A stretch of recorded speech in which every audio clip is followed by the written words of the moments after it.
Hey, I'm Sophia, and when I was a kid, me and my family always took trips to the beach. I can still remember how much I loved building sandcastles and playing with those cute little crabs. However, one day, I suddenly felt dizzy and noticed that I was completely covered in rashes and hives. I got scared and ran to my mom to tell her that something was wrong. However, my throat was so swollen that I couldn't even speak.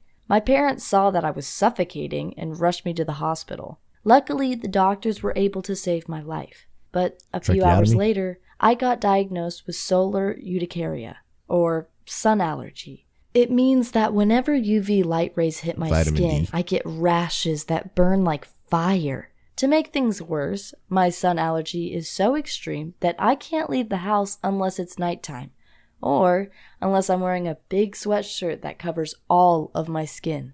You can imagine how my whole life changed in an instant. The worst thing was going to school, because all my classmates could play on the schoolyard while I had to stay inside my classroom with the curtains closed. I felt so lonely, and I couldn't even go to the cafeteria to eat with my classmates because it had such big windows and no curtains. Suddenly, I was a complete loner without friends. I guess that's why I hated school, but life at home wasn't perfect either. I had to spend a lot of time with my evil brother.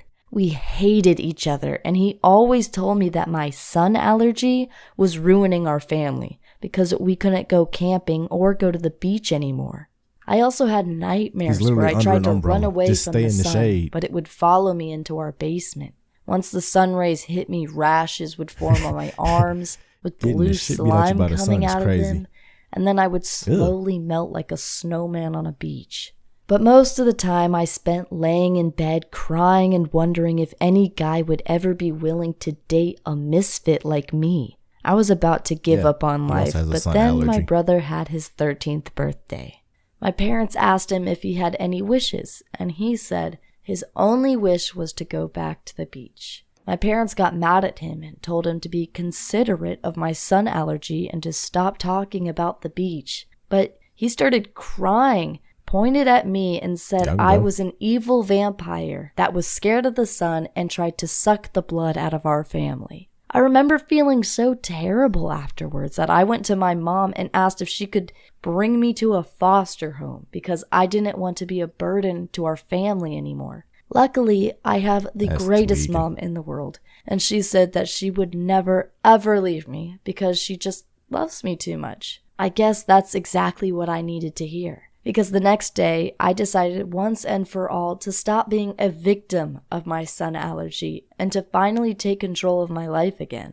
I joined an indoor hockey team to make new friends. I bought a telescope and took my family out to the beach and watched the stars at night. And I stopped thinking of my sun allergy as something bad that happened to me. And instead, I started to think of it as something good that happened for me and that made me become a stronger person.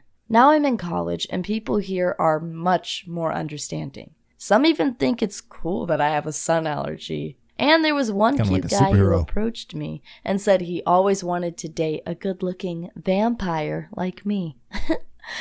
And I've also decided that if I should ever get married, that it will be during a solar eclipse, because that would be so romantic. I guess it sounds crazy, but at this point in my life, I'm truly grateful for my sun allergy. It taught me that the events in our lives don't control us, but that it's all about how we react to those events. The first 2 years after I developed my sun allergy, I couldn't stop pitying myself, and I spent every night crying myself to sleep and wondering why life was so unfair to me. However, now I've realized that complaining about things you can't control doesn't make sense. It's a waste of time and energy. Instead, I try to only focus on those things that I do have control over, like studying for school or having a good time with my family, playing board games and making jokes. I just want to thank you for listening to my story. I hope you learned something from it. And please don't forget to subscribe to this channel for more animated